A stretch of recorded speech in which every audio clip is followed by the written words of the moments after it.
Ça y est, bonsoir, bonjour, bonsoir. Jeudi soir, nos émotions et nous. Et ce soir, eh bien voilà, je reçois Delphine de Recoudre ça. Voilà, alors vous allez être prévenus que je suis en direct normalement. Voilà, ça va arriver. Bon, maintenant, les beaux jours sont arrivés et vous êtes peut-être aussi en after work, en train de papoter à droite, à gauche. Coucou.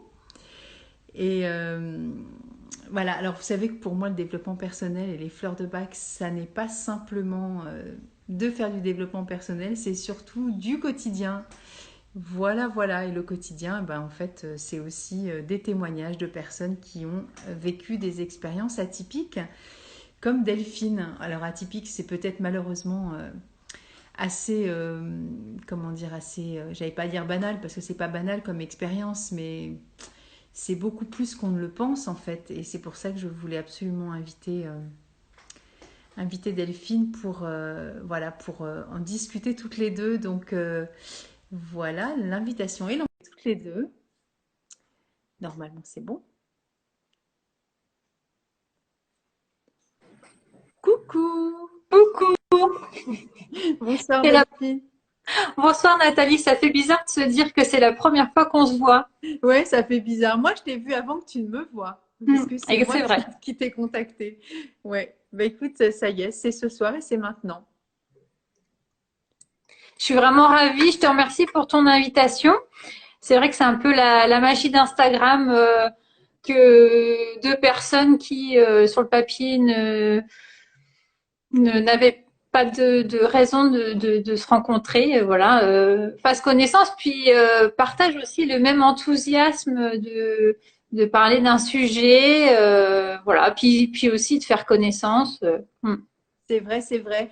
Et c'est ce que j'étais en train de dire. Je ne sais pas si tu as tout entendu, mais en même temps, voilà, c'est aussi mon plaisir de faire parler des personnes de bah, lambda, en fait, du quotidien. Enfin, c'est un quotidien qui est quand même assez particulier pour toi. Et du coup, c'est aussi bah, parler de développement personnel avec les émotions, puisque tu sais que mon cœur de métier, ce sont les fleurs de bac, mais pas de le décorréler sur quelque chose qui pourrait être soit barré, soit quelque chose qui est déconnecté de la réalité, parce que pour moi, le développement personnel, c'est aussi dans les épreuves du quotidien. Et donc, bah, quand j'ai entendu ton témoignage, je me suis dit, alors là, on est en plein dedans.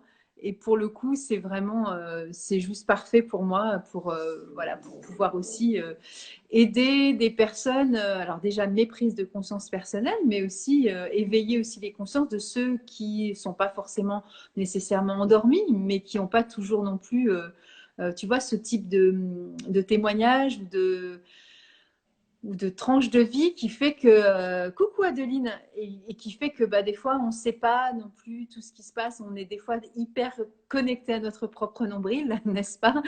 Euh, on est un jeune couple, on ne pense qu'au couple, on veut des enfants, on ne pense qu'aux enfants, on achète une maison, on ne pense qu'à acheter une maison, on prend sa retraite, on ne pense qu'à la retraite, mais en fait la vie c'est un petit peu partout parce que quand les enfants grandissent eux aussi, ils ont des enfants, voilà, ils cherchent aussi du bonjour, ils cherchent du boulot, enfin je veux dire il y a plein de choses différentes et dans la vie, eh ben, il nous arrive plein d'épreuves.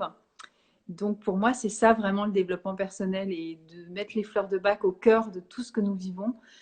Et ben, ça donne plus de sens que tu vois que de les décorréler et de les mettre dans un petit coin de son, je sais pas, de sa cuisine, dans un petit panier, un tiroir, et te dire, ah tiens, si je prenais des fleurs de bac.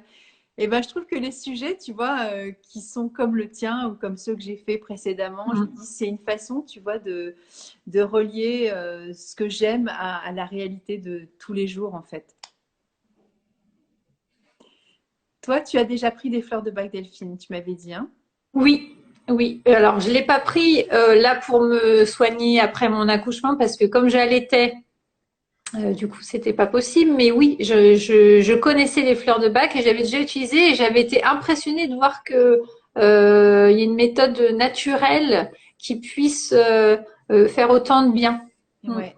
Alors sache que tu sais, alors, on te l'a peut-être pas dit, mais tu aurais pu prendre aussi des fleurs de bac dans le cadre de l'allaitement, parce que tu prends D'accord. pas des fleurs pures pour le moment, enfin, je veux dire quand tu es en train Mm. d'allaiter, mais tu peux les diluer dans un flacon, ce qui permet de, voilà, d'avoir une quantité vraiment, enfin quasiment nul d'alcool, donc il n'y a pas de souci pour le bébé, hein. Donc ça, c'est des choses aussi qu'on apprend, tu vois, sur l'expérience et puis de bouche à oreille. Mais il n'y a pas de danger à proprement parler. Après, on peut toujours en parler à sa sage-femme, bien sûr, hein, ou la personne qui te suit, mais il n'y a pas de contrainte à proprement parler sur l'allaitement, pas plus que la grossesse.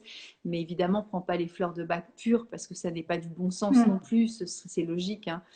Et du coup, alors je vais raconter un petit peu comment je t'ai rencontré. Enfin, ça va être très rapide, hein, parce que ça a été un coup de cœur quand je t'ai entendu et un cri du cœur aussi, tu vois. J'ai été, je sais plus, on en a rediscuté il y a quelques jours, mais je me rappelle plus Du biais. du biais, enfin du support qui a diffusé cette vidéo.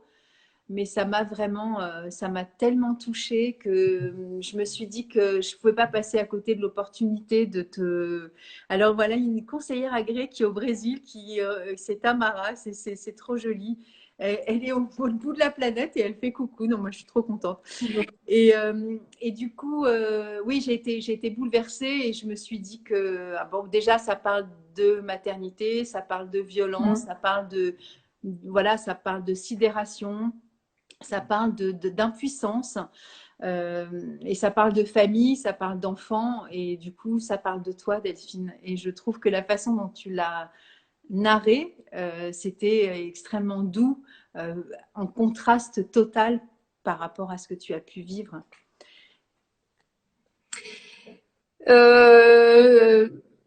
Même, tu vois, quand j'ai dû écrire à la maternité en leur disant il y a eu un problème, et je ne l'ai pas écrit sur le coup de la colère ou de la rancœur parce que ça ne me ressemble pas. Et au contraire, pour être cru, parce que ça c'est important aussi quand on est victime, on a toujours peur qu'on nous prenne pour une mythomane. Donc pour être cru, je m'attache vraiment aux faits. Et après, c'est vrai que il y a aussi, je pense que on peut percevoir à quel point ça me touche parce que euh, avoir un enfant, c'était vraiment le rêve le plus important que j'avais en moi.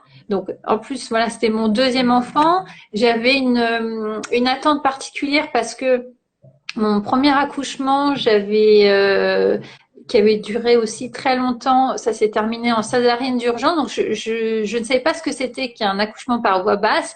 Et c'était quelque chose dont, voilà, et je me disais, c'est super, je vais avoir une seconde chance, je vais pouvoir vivre ce que j'ai pas pu avoir la première fois. Et ça a été tellement particulier. Enfin, les 19 premières heures se sont très bien passées et la dernière heure a été tellement différente au moment du changement d'équipe que voilà, j'étais complètement sidérée, comme tu l'as dit. Et mon mari qui était à côté de moi l'a été également.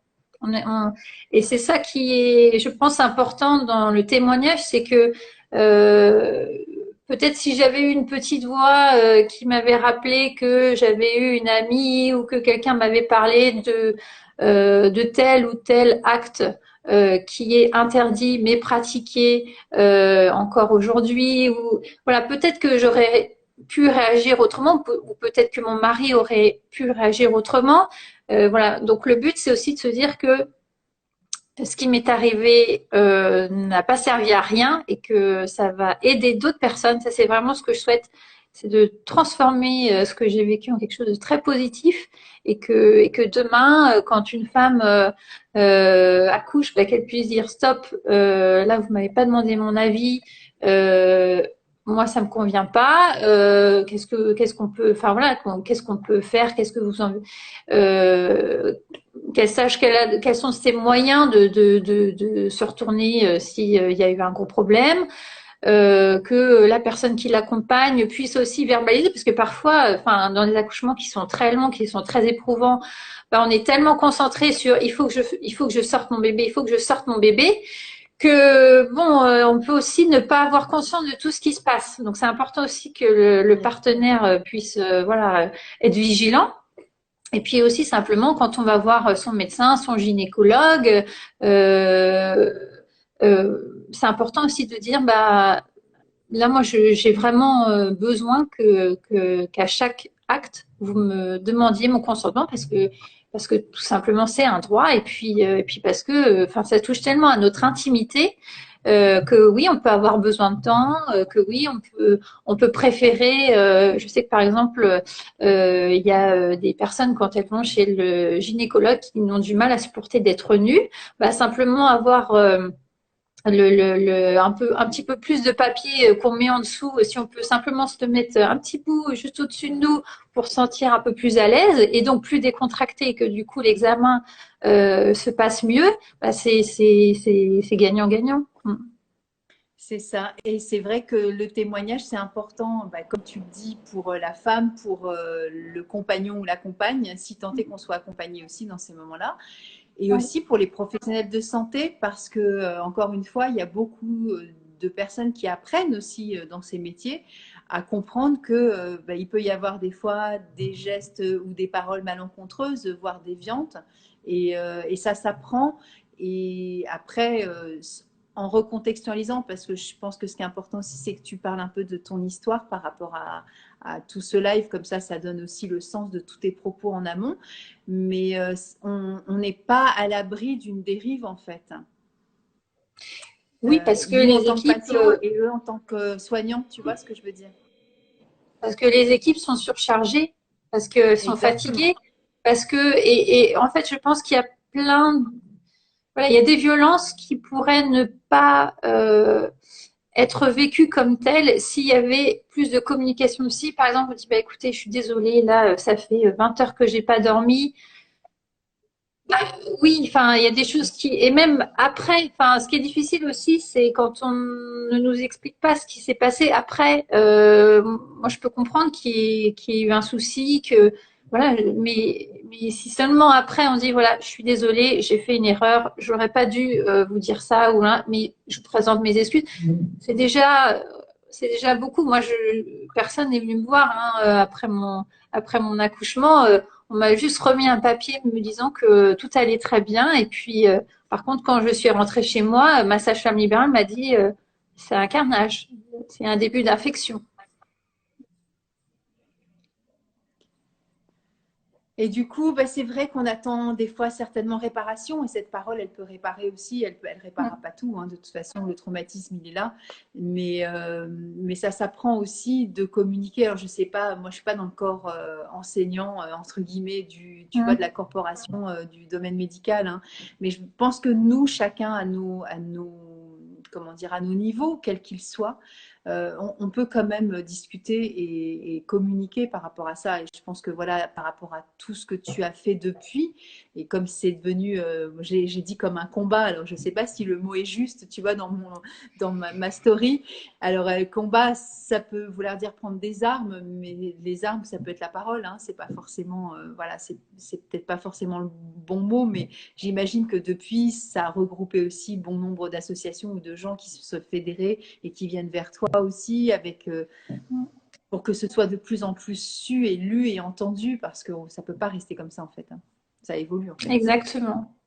Et alors, effectivement, bon, le mot combat, je suis pas en guerre parce que C'est ça. parfois dans les témoignages sur le compte, il y a des médecins qui peuvent dire oui, mais attention, on connaît pas le contexte là. Donc moi, je dis vraiment, je ne suis pas en guerre contre les médecins. J'ai beaucoup de respect pour le personnel soignant. Je dis simplement que aujourd'hui, pour moi, je suis obligée de témoigner par rapport à ce que j'ai vécu afin de donner du sens, voilà. Et aussi parce que sans doute que ma plus grande peur aujourd'hui, c'est qu'un jour mes filles puissent vivre la même chose que moi. Et donc, comme j'ai conscience qu'il va falloir beaucoup d'années avant que les choses évoluent, euh, voilà, petit à petit, je me dis il y a des, voilà, il y a des choses qui vont réussir à se mettre en place. C'est vrai qu'il y a des super associations. Je pense à Stop Vogue. Je pense à Balance ton utérus, qui est un compte aussi très actif. Voilà, il y a aussi l'association IRASF. C'est important de savoir que demain, si il y a un professionnel de santé qui se comporte pas bien avec vous, s'il y a un problème lors de votre accouchement, vous avez la possibilité de nommer la personne, vous avez la possibilité de nommer l'établissement via un formulaire.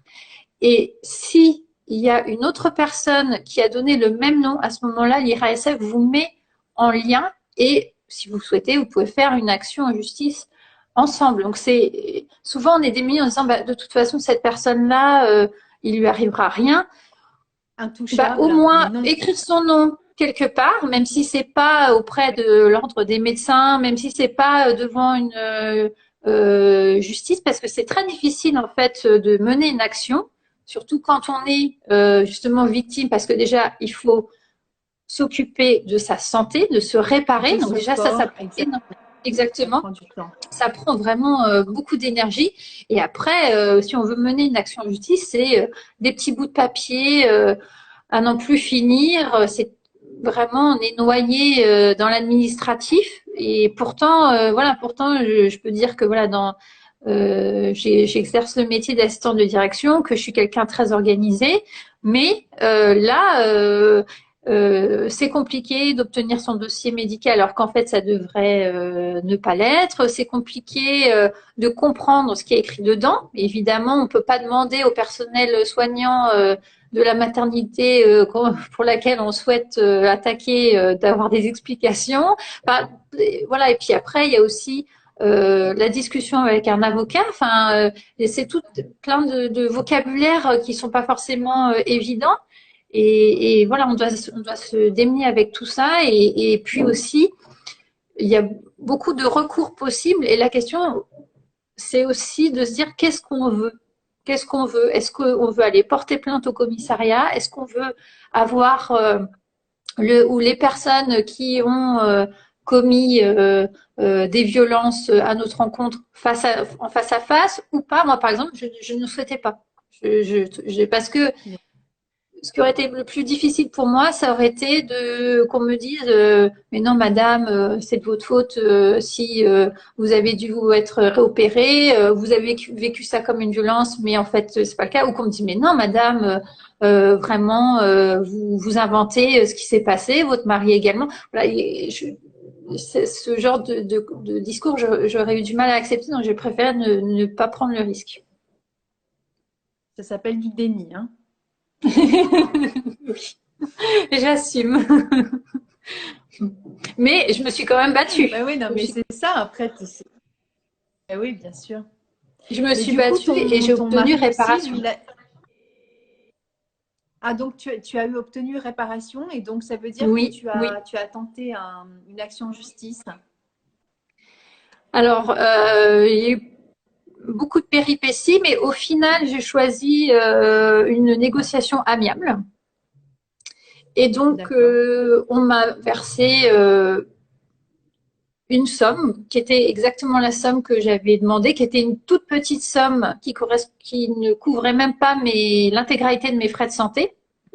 Mais au moins, on va dire une somme qui n'était pas discutable et comme elle n'était pas importante, elle était, enfin voilà, ça n'avait rien à voir avec un préjudice lambda qui serait indemnisé. Et non, par contre, il y avait une lettre. Et dans cette lettre, il y avait la reconnaissance de ce que j'avais vécu sur le plan physique et psychologique. Et ça, pour moi, cette lettre, elle vaut des milliards. Voilà. Donc, c'est pour ça que c'est important de savoir. Pour moi, c'est important de savoir ce qu'on veut. Voilà. Exactement. Et là, pour le coup, ce combat-là, il est gagné, en fait.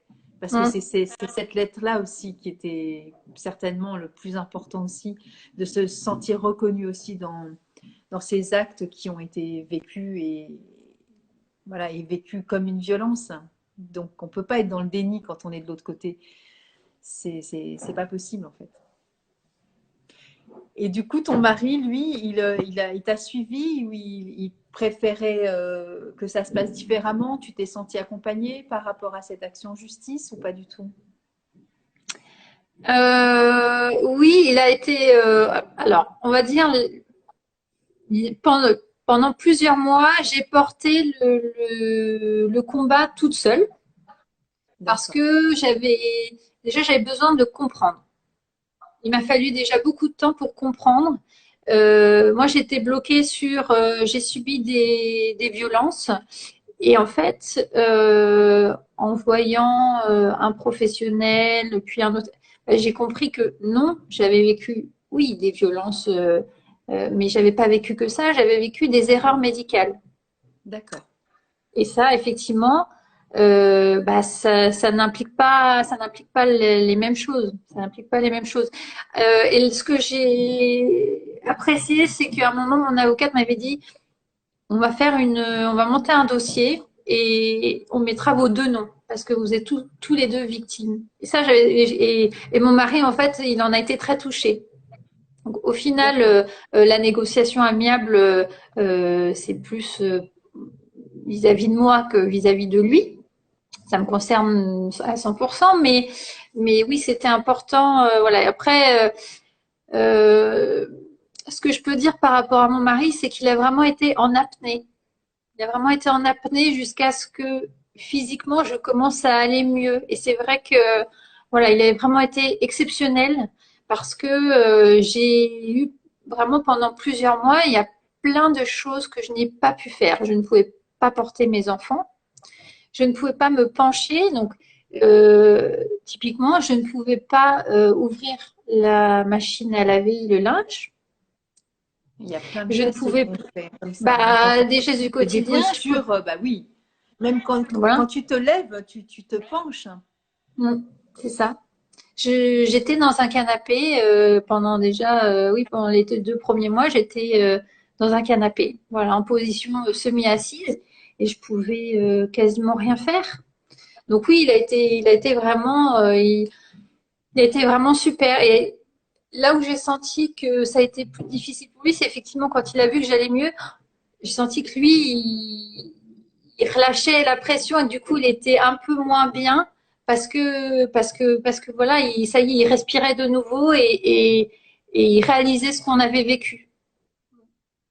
Il faut quand même le remettre dans le contexte. Il a dû avoir très très peur pour toi, pour ta santé. Et puis il y a ce bébé qui vient d'arriver. Et puis vous avez déjà une petite fille.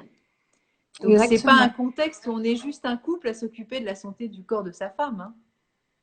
C'est Exactement. quand Et même aussi, beaucoup. ça fait beaucoup. Et en fait, je crois que ce qui a été difficile pour lui, c'est qu'il a vu des choses que je n'ai pas vues. Et donc, à un moment donné, déjà, sur le coup, il n'a pas pu dire ce qu'il voyait, et c'est au fur et à mesure où lui me permettait d'avoir le son et l'image de ce qui me manquait. Donc, en gros, pour expliquer vraiment dans le détail, au moment où, enfin, si tu veux que je me remette depuis que je réexplique la fin de mon accouchement, Le donc la contexte. dernière heure, au moment où il y a eu un changement d'équipe, la sage-femme qui est arrivée m'a demandé de changer de position, alors que j'étais déjà en train de pousser, où j'ai appris, comme c'était la première fois que j'accouchais par voie basse, qu'il y avait 3 paliers, que j'avais déjà atteint 2 paliers, que du coup tout se passait bien. Les sages-femmes qui s'est occupée de moi pendant les 19 premières heures m'avaient dit mais c'est super ce que vous faites, comment est-ce que vous voulez rattraper votre bébé? Bon, très bien. Et puis, quand il y a eu le changement Très d'équipe, donc encourageant. là, hmm très J'ai dit encourageant, très très très encourageant. calme. Ah oui. C'était extraordinaire. Voilà, franchement, c'est Et ça alors qui est juste, bien. Oui, dis-moi. vas-y, continue. Tu disais c'est Et ça qui est donc, bien. bah, c'est ça qui est bien, c'est que même si voilà, j'ai eu un accouchement très difficile, il faut vraiment, je sais pas comment ces 2 femmes qui m'ont aidée pendant les 19 premières heures euh, apprendront mon accouchement quand elles l'apprendront ou si elles l'ont appris après, ça je sais pas. Mais en tout cas, elles n'auront rien à se reprocher dans le sens où grâce à elles, je garde des bons souvenirs. Il y a quelques bons souvenirs que j'ai de mon accouchement et en fait, il y en a certains qui ont duré longtemps, d'autres un petit peu moins, mais tous ces petits moments en fait j'arrive à dissocier de ce que j'ai vécu. Ensuite, j'arrive à faire la part des choses La part entre des choses. mon accouchement, la naissance de ma fille, qui est pour moi un événement heureux que je regrette pas du tout, qui est un des plus beaux moments de ma vie, et puis le reste. Et ça, c'est important de dire, oui, si dans une équipe, il y a des choses qui se passent pas bien, il suffit qu'il y ait une personne qui soit bienveillante, douce, etc. Et ça apporte quand même de la lumière dans un tableau sombre, quoi. Voilà, c'est important on est attentif à tout ce qui se passe. Et donc, la sage-femme de la deuxième équipe, enfin l'équipe de nuit, me demande monte la table déjà, monte la table d'accouchement. Vraiment, la table est très très haute. Moi, j'en ai le vertige. Et elle me demande de me mettre au bout de la table, de replier les jambes sur moi. Et en fait, j'ai les fesses presque dans le vide. Et là, je me dis, mais comment on peut accoucher avec les fesses dans le vide Et donc, je lui dis tout de suite, est-ce que vous avez pris connaissance de mon projet de naissance? Elle me dit oui. Donc, dans mon projet de naissance, j'avais demandé à pouvoir accoucher dans la position que je voulais. Mais elle continue en fait, je pense ce qu'elle avait en tête. Donc elle continue à me dire bon, bah alors maintenant on va passer à la suite. Donc si la position ne convient pas, bon ben il faut que je fasse avec. Ok. Et du coup, à ce moment-là, je vais subir une expression abdominale. Je ne sais pas ce que c'est, je n'en ai jamais entendu parler. Et donc, en fait, une expression abdominale, ça consiste à vous appuyer sur le ventre pour faire sortir le bébé plus rapidement. C'est une pratique qui est fortement déconseillée par la Haute Autorité de Santé depuis 2007 et qui continue à être enseignée, bien qu'on sait aujourd'hui que ça peut avoir des conséquences dramatiques sur la maman comme sur le bébé. Et donc, j'ai une infirmière qui m'appuie de toutes ses forces avec sa main sur le ventre. J'ai la sage-femme qui met son doigt sur mon périnée, qui me demande de repousser son doigt. Et en même temps, j'ai mes pieds qui ne sont pas dans les étriers, mais sur les étriers. Et elle me demande en fait de repousser les trois choses en même temps. Et je trouve ça très difficile de le faire, surtout dans cette position dans laquelle je me sens déjà pas à l'aise. Mais voilà, j'essaie de faire mon maximum. Et puis bon, l'infirmière m'appuie vraiment très fort et j'ai tellement mal que je crie. Mon mari me demande d'arrêter. Et en fait, ça continue. Je continue à avoir cette main sur le ventre, cette pression vraiment forte. Et au bout d'un moment, la sage-femme menace de m'emmener au bloc. Donc, elle appelle quelqu'un. Il y a une personne qui arrive. Ce que je voulais te moi, demander, j'étais. Delphine, c'est, Dis-moi. excuse-moi, mais est-ce qu'on t'avait dit, parce qu'au moment où cette personne intervient, bon, c'est changement d'équipe, ok, mais Ouais. est-ce qu'on t'avait dit que c'était trop long? Est-ce qu'il y avait souffrance fétale? Qu'est-ce qui a déclenché cette manipulation de la part de cette sage-femme? C'est ça que j'aimerais comprendre en fait. T'as pas eu Il n'y a l'information rien. non plus? Il y a aucun. Non, mais il y a Rien. aucun. Il y avait. On était ni ma fille ni moi n'étions en danger. Et là D'accord. où, enfin voilà, c'est ça qui est incompréhensible, c'est que juste avant, j'avais donc cette sage-femme et cette élève sage-femme qui me disait que tout allait bien, que mon enfant était vraiment en train de sortir. J'étais à dilatation complète. Voilà, j'avais déjà avancé les 2 paliers. C'était une formalité. Elles étaient désolées de ne pas pouvoir m'accompagner jusqu'au bout. Et elles pensaient que j'allais avoir une très belle naissance, que j'allais rattraper mon bébé par les bras parce que c'était mon rêve et que voilà et que elles étaient à fond avec mon accouchement très naturel. Bon. Et là où j'en ai eu la confirmation, c'est que quand elle a fait appeler quelqu'un qui est arrivé pour m'emmener au bloc, la personne, dès qu'elle est rentrée dans la salle de naissance, elle s'est énervée en disant mais pourquoi est-ce que vous m'appelez? Je vois les cheveux de la petite de l'autre bout de la salle. Le bébé était en train d'arriver. Et donc, c'est pour ça qu'elle a refusé de m'emmener au bloc. Et qu'en plus, elle est venue me voir en me disant, Madame, ne vous inquiétez pas, tout va bien, continuez tranquillement.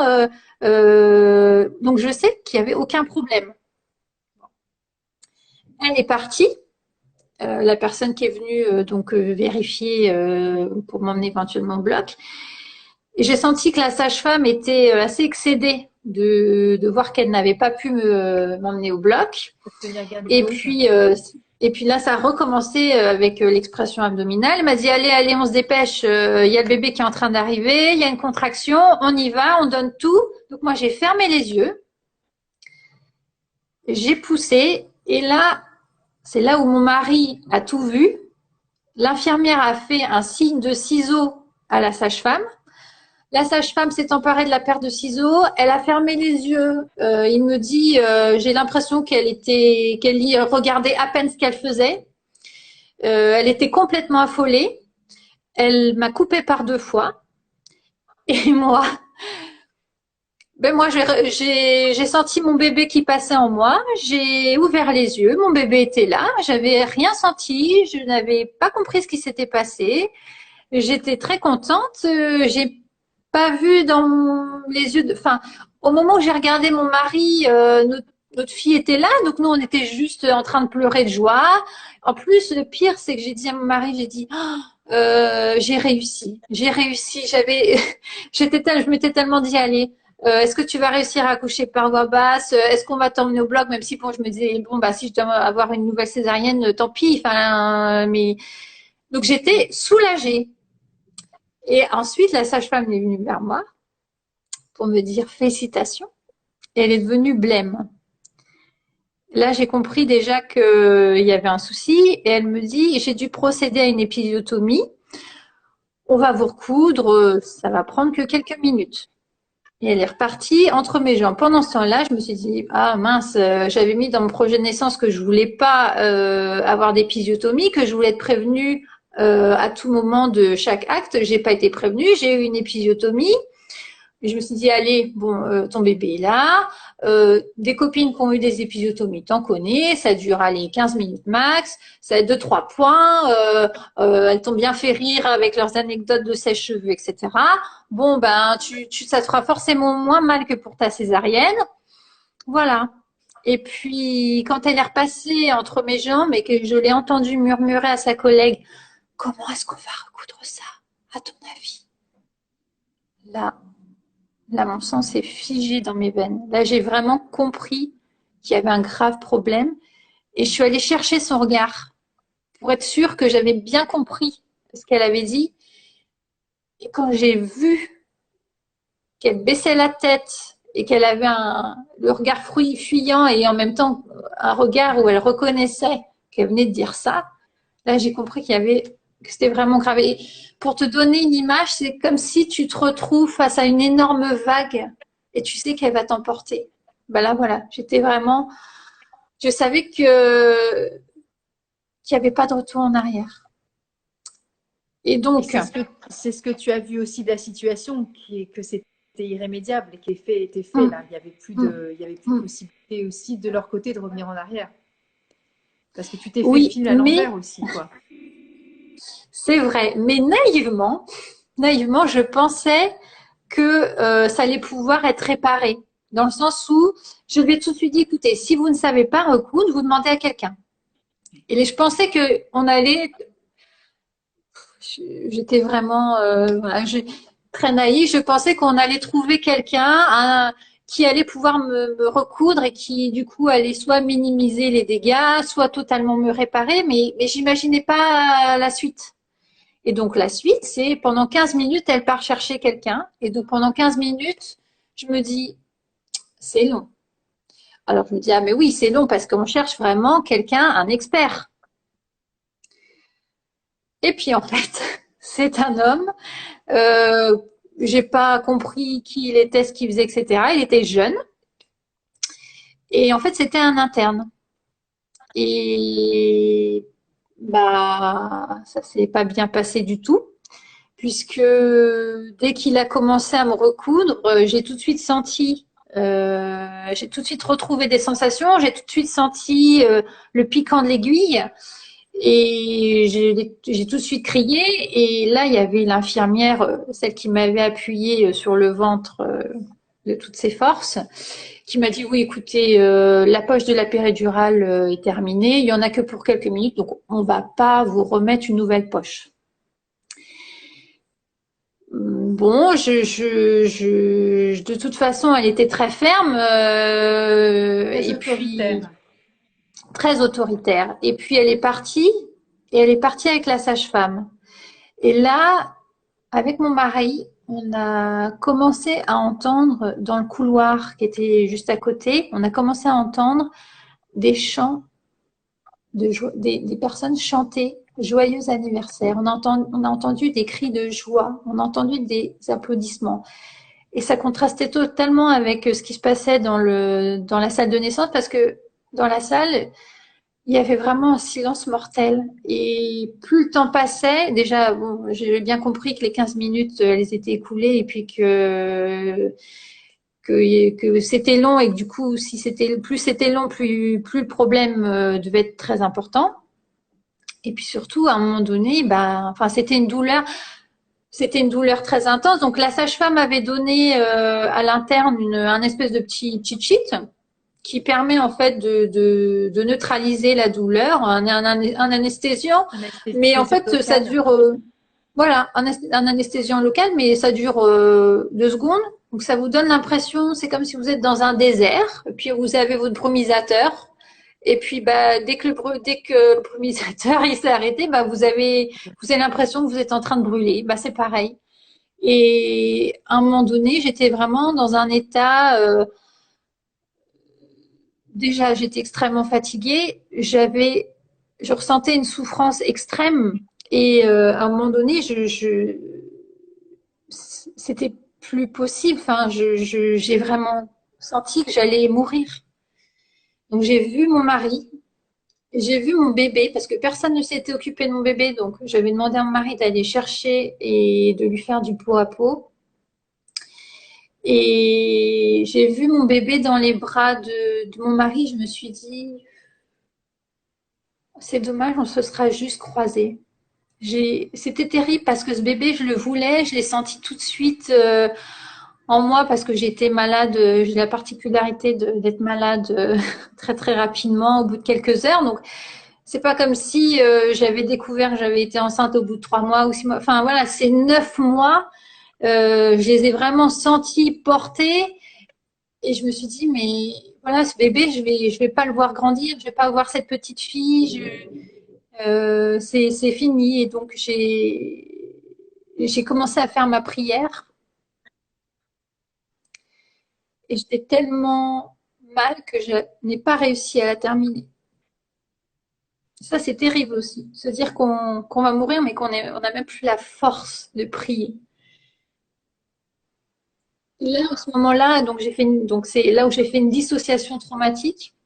Donc une dissociation traumatique, en fait, c'est vraiment quand vous êtes arrivé à un point de non-retour, votre cerveau lance un plan de sauvegarde et là, votre conscience quitte votre corps. Donc ça permet de protéger vos organes vitaux, mais et puis ça permet aussi, justement par rapport à cette douleur qui est extrême, de ne plus la sentir, puisque vous ne sentez plus rien, puisque vous n'êtes plus là.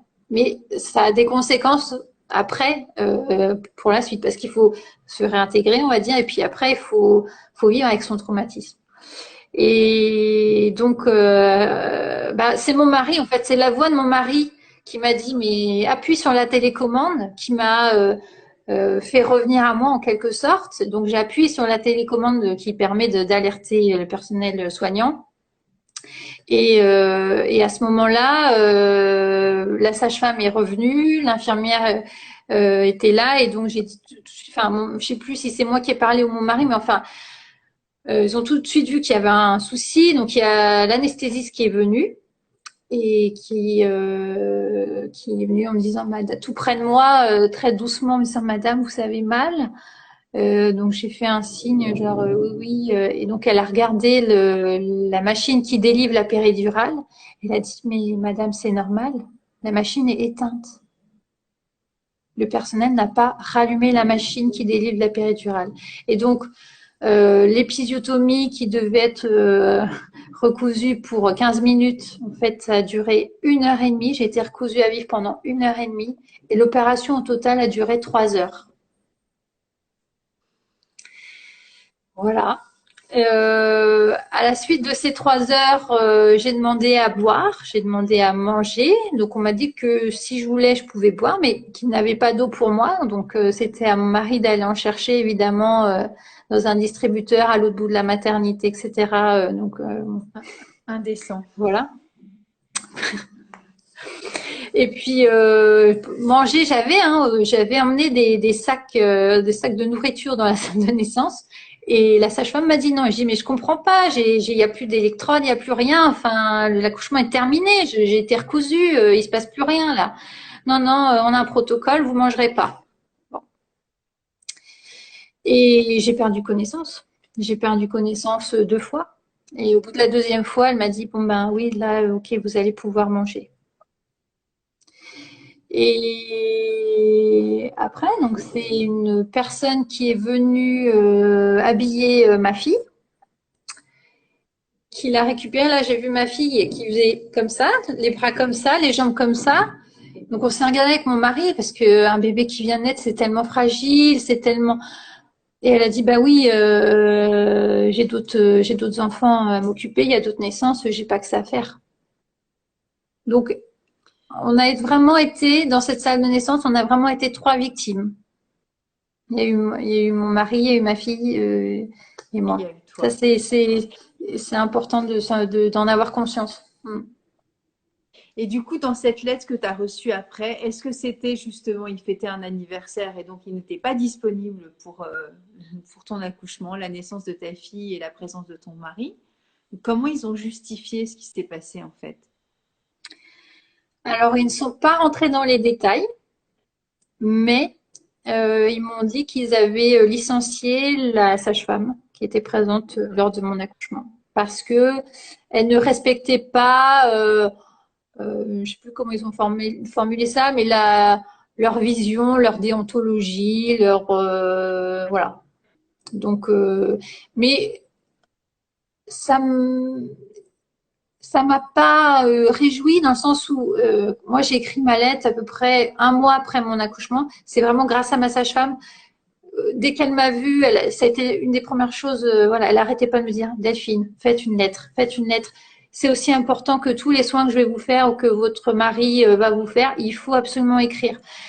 Et bon, c'est vrai que quand on est en train de se dire qu'est-ce qui m'arrive, est-ce que je vais être comme ça toute ma vie, enfin, on a plein d'autres questions qui nous paraissent beaucoup plus urgentes que ça.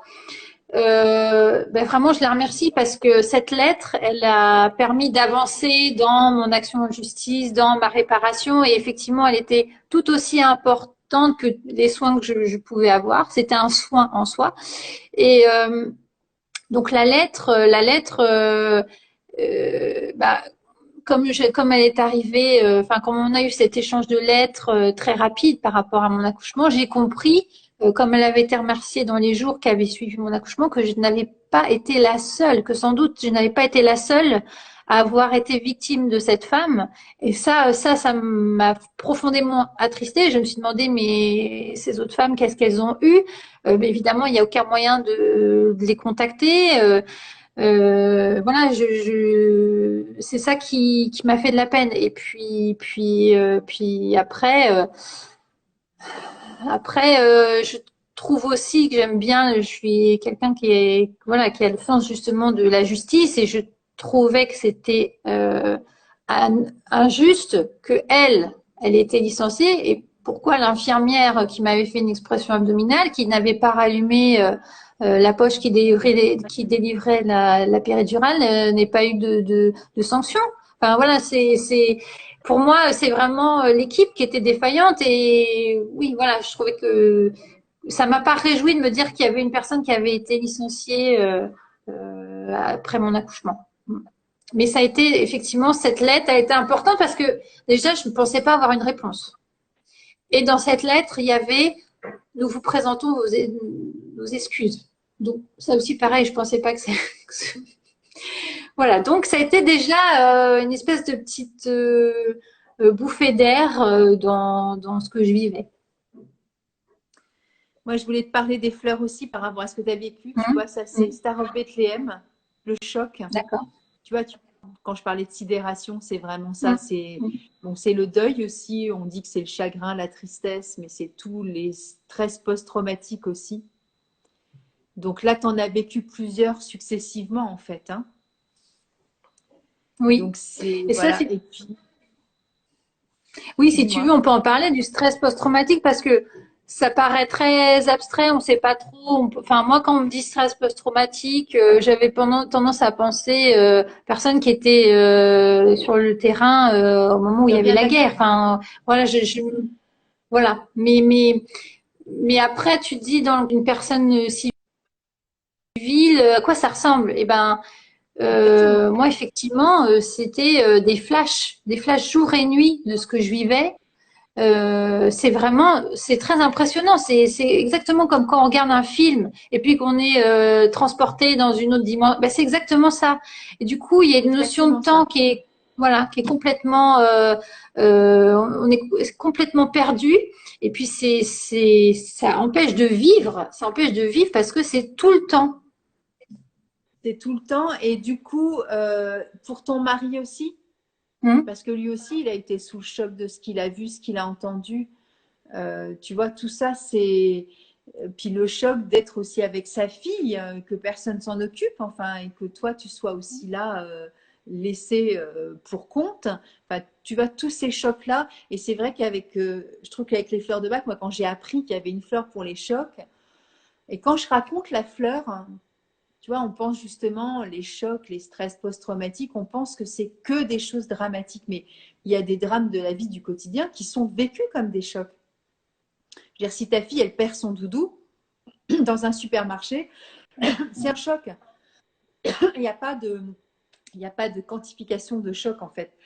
Ça oui, me parle, ou hein, le même des choc. choses. Enfin, c'est vrai que moi, on me dit, mais oui, oui, mais moi, par exemple, je vais pas aller m'occuper de moi psychologiquement parce que j'ai pas vécu un traumatisme. Mais effectivement, un divorce, un C'est un choc, avortement, un deuil. Enfin voilà, c'est. bien sûr. Et alors après, et en même temps, moi, ce que tu as vécu là pendant les 3 heures où tu sentais que même, enfin, tu es tombé dans l'inconscience de foi, c'est Sweet Chestnut. C'est vraiment cette fleur où on sent, comme tu dis, j'arrivais plus à prier. Tu as une sorte de décorporation, de bilocation de toi, justement, voilà, pour justement bah, anesthésier cette douleur. Et tu sais que souvent, j'ai parlé de ça aussi sur ce stress post-traumatique des viols. Tu vois, des femmes aussi dont on pourrait dire aussi, ah bah, elles n'ont rien fait, bah, donc elles étaient consentantes. Non, elles ne sont plus dans la capacité de bouger, en fait, de se mouvoir, parce que le stress est tellement choquant, tellement violent que voilà, ça coûte toute possibilité. Et puis associé aussi à la fleur rose, tu vois, avec la terreur, la peur qui est tellement tellement intense que ça Mm. coupe tout en fait, ça inhibe toute possibilité d'action, et tout ça jumelé. Donc Sweet Chestnut, c'est vraiment cette fleur que tu as très bien évoquée en parlant de. Bah, tu l'as évoqué avec tes mots, c'est pour ça que c'est un Mm. support, tu vois ce que tu dis pour parler des fleurs, mais euh, voilà, ce côté de cette lumière qui s'éteint en fait. Il n'y a plus rien là, il y a C'est plus. ça, c'est On ça. a tout essayé. Enfin, je ne vois plus. C'est fini là pour moi. Donc il n'y a plus de solution nulle part. Et je vois la scène avec ton mari, avec voilà, sa fille dans les bras, ce silence, comme tu dis, de mort, Mm. Mm. cette douleur qui est insupportable. Euh, tout ce contexte-là, Sweet Chestnut aussi, tu vois, peut l'évoquer. Alors peut-être que maintenant, tu n'en aurais peut-être plus besoin parce que c'est plus en cours, mais sache quand même, et je le dis donc pour tout le monde, Star of Bethlehem, cette fleur, elle a quand même la capacité d'avoir une action, même si l'accouchement était il y a 6 mois, Mm. 1 an, 4 ans, Mm. 10 ans, à partir du Ah moment où oui. tu évoques, et c'est ce qui s'est passé là ce soir avec toi, quand il y a cette émotion qui ressurgit, eh bien, c'est encore d'une certaine façon, alors quand je dis tu et encore, c'est une partie de toi, à Mm. l'évocation de ces faits-là. Cette mémoire-là, évidemment, j'imagine que tu travailles déjà ça de façon très entière avec tout ce que tu as déjà en place. Et aussi, j'imagine, en ostéopathie, enfin, il y a plein de choses à mettre en place pour désengrammer aussi peut-être tout ce stress qui est voilà, dans la chair aussi, hein, et pas que dans la psyché, parce que c'est un tout, le corps.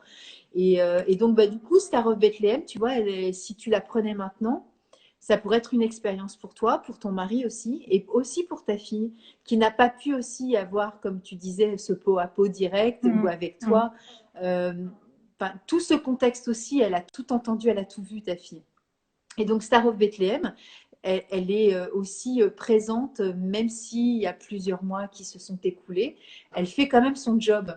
Et donc, s'il y a des choses à réparer, à calmer, à pacifier, à accepter, et alors accepter, c'est pas intellectuel une fleur de bac, hein, c'est quelque chose que l'on vit en interne. Hein. Et il n'y a que nous qui vivons ce que nous avons vécu et qui prenons Star of Bethlehem et qui pouvons dire avec nos mots à nous, comme ce sera les mots de ton mari ou les mots de ta fille ou tes mots à toi, ou ce serait moi par exemple, eh bien,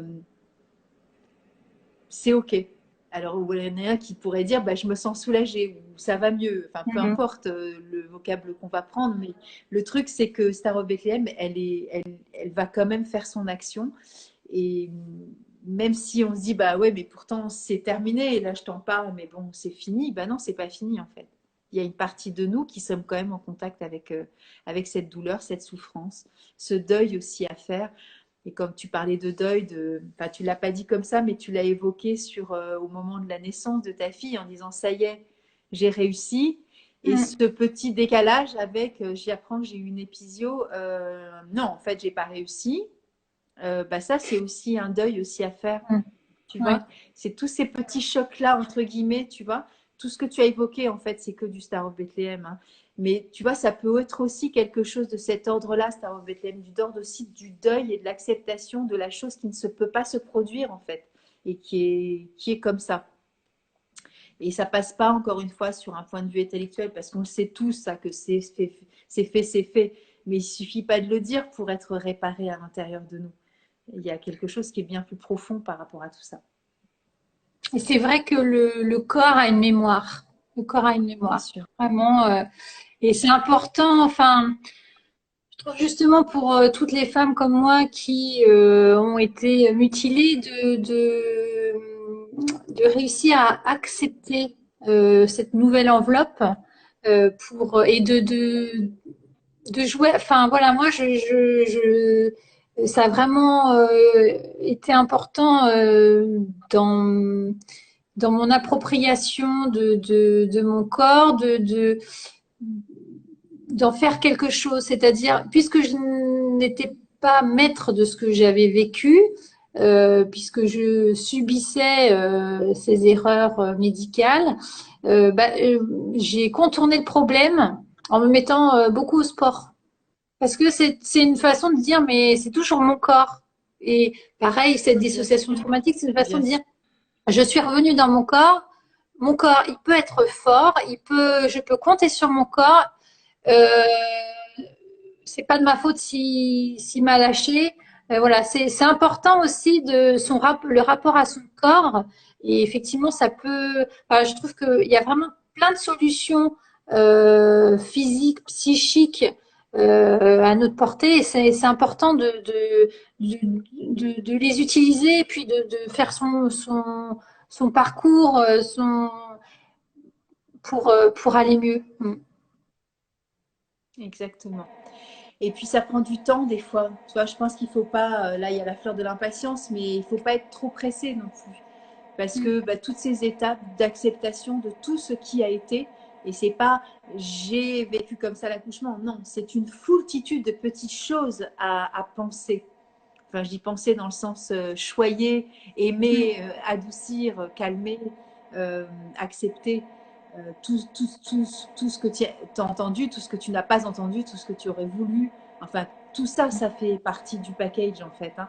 Et donc, je pense qu'il y a des moments aussi, il faut être patient avec son corps. Bah, déjà, je vais rien t'apprendre. C'est toi qui as été, comme tu dis, mutilé.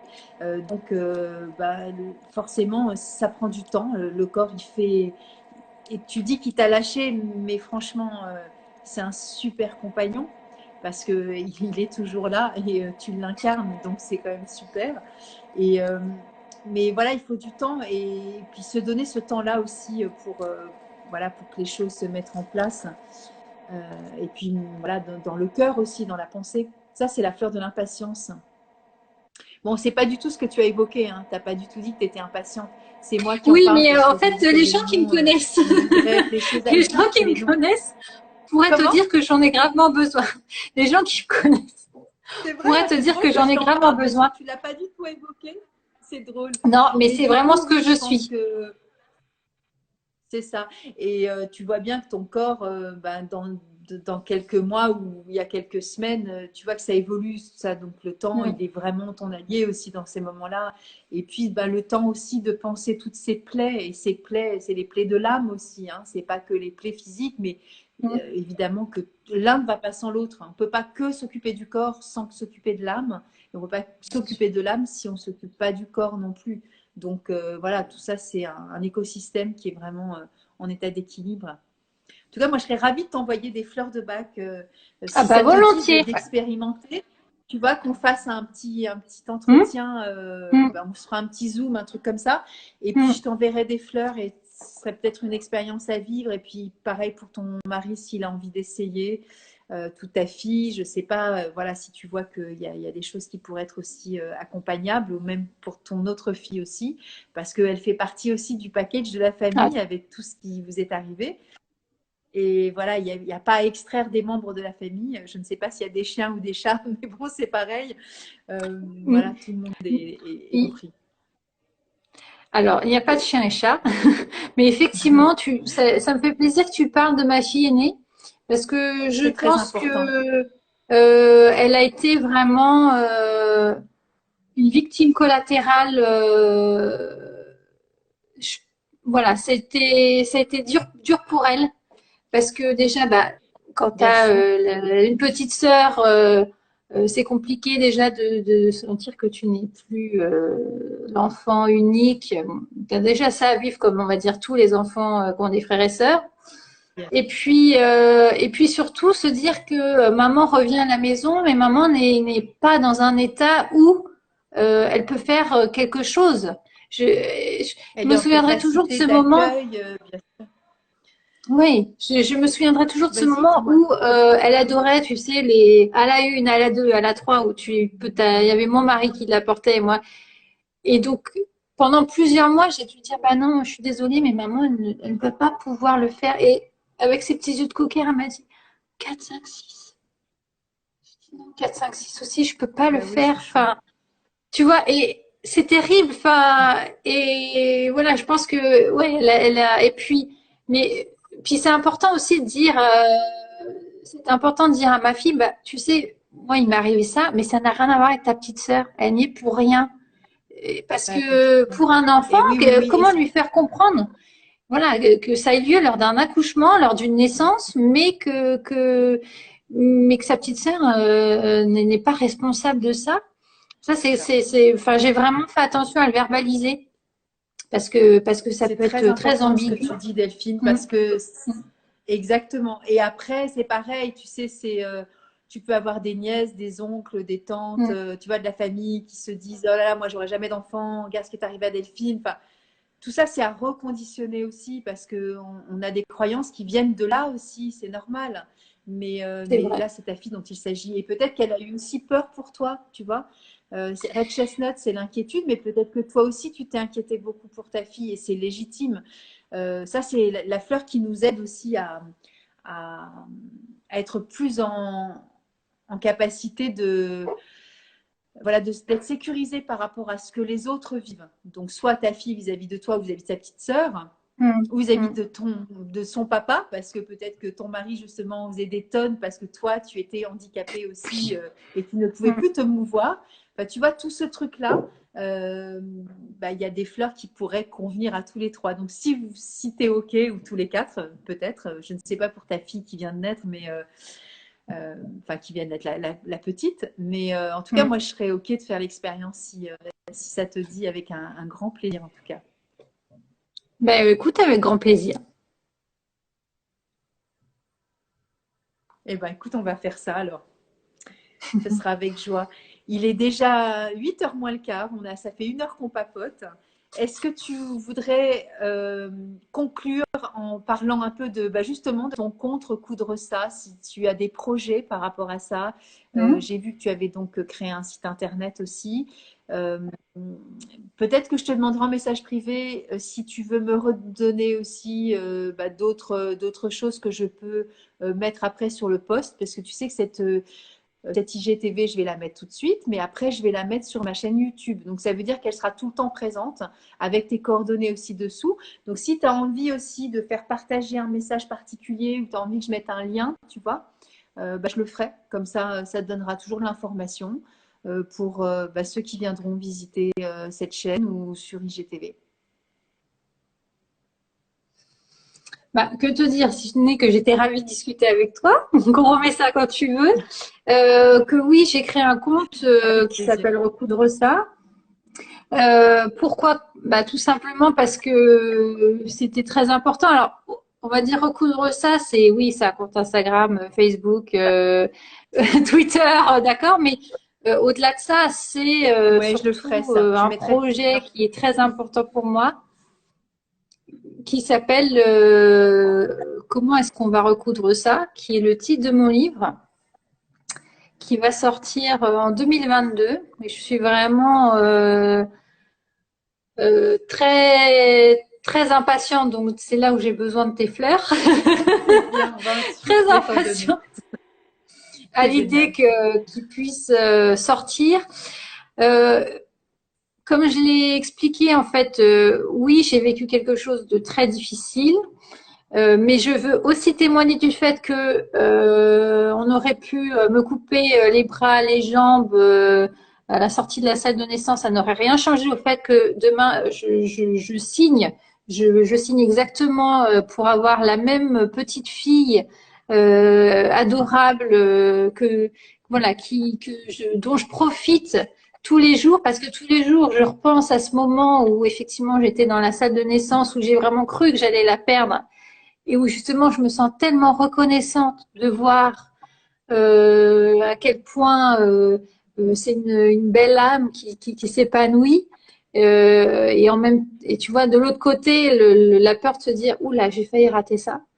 Donc c'est important pour moi de dire, bah oui, on peut être victime de violences obstétricales, on peut être victime d'erreurs médicales, de violences gynécologiques, mais il y a des solutions pour s'en sortir. C'est important de parler, c'est important de libérer la parole. Ça ne peut plus être un sujet tabou parce que tout simplement, ça arrive à beaucoup de personnes.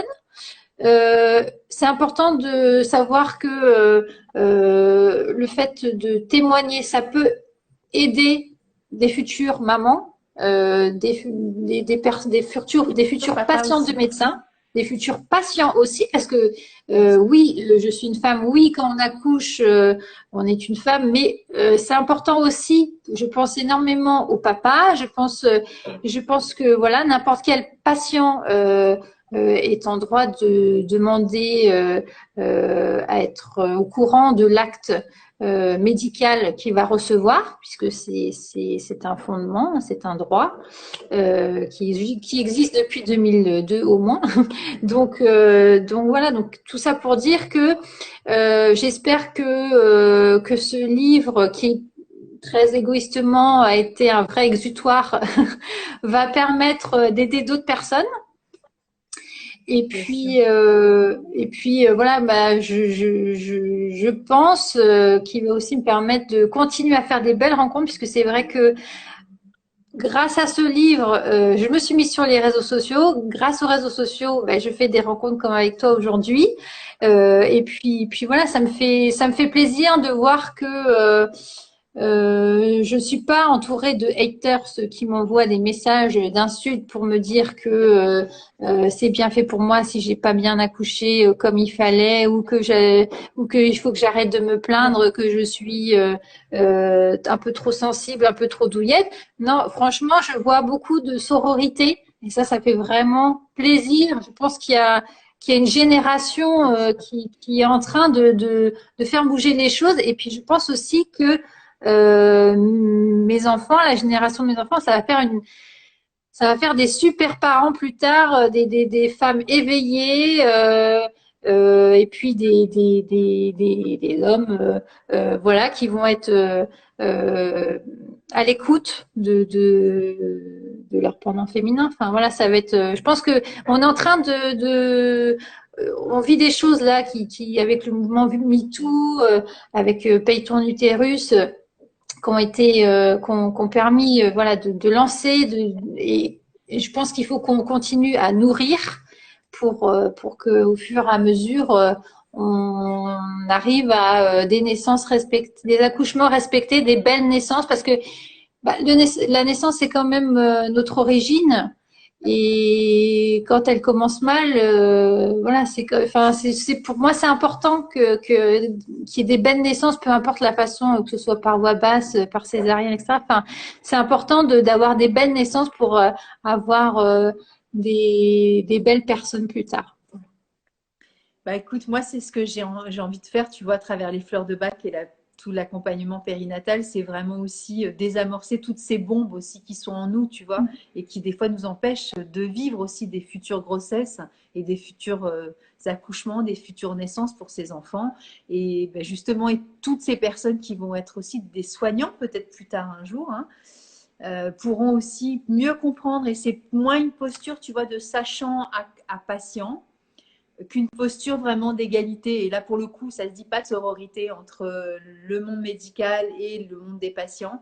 Mais à mon sens, et c'est ce que j'aime dans Bach, hein, tu vois, c'est que lui, il est immunologiste, bactériologiste, homéopathe, chirurgien. Et il va mettre, au bout de ses 6 années, 7 années d'études, il dit, je vais mettre 5 ans pour oublier tout ce que j'ai appris.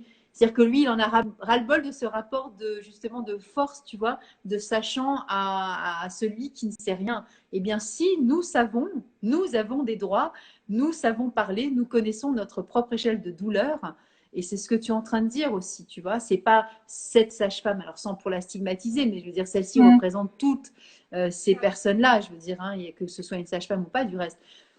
Mais non, tu n'es pas dans mon corps, et douillette ou pas, je veux dire, chacun, c'est très compliqué de jauger une douleur. Donc, si tu dis, tu hurles et tu dis stop, c'est stop, point. Il n'y a pas à discuter, en fait. Et donc, par rapport à ça, moi, je trouve que c'est chouette aussi de pouvoir libérer cette parole-là aussi, mais ça se fait de plus en plus. Mais c'est important, et ton bouquin, évidemment, se retrouvera l'année prochaine, quoi qu'il advienne, Delphine, Mm. Ah oui. à la sortie de ton livre. Hein.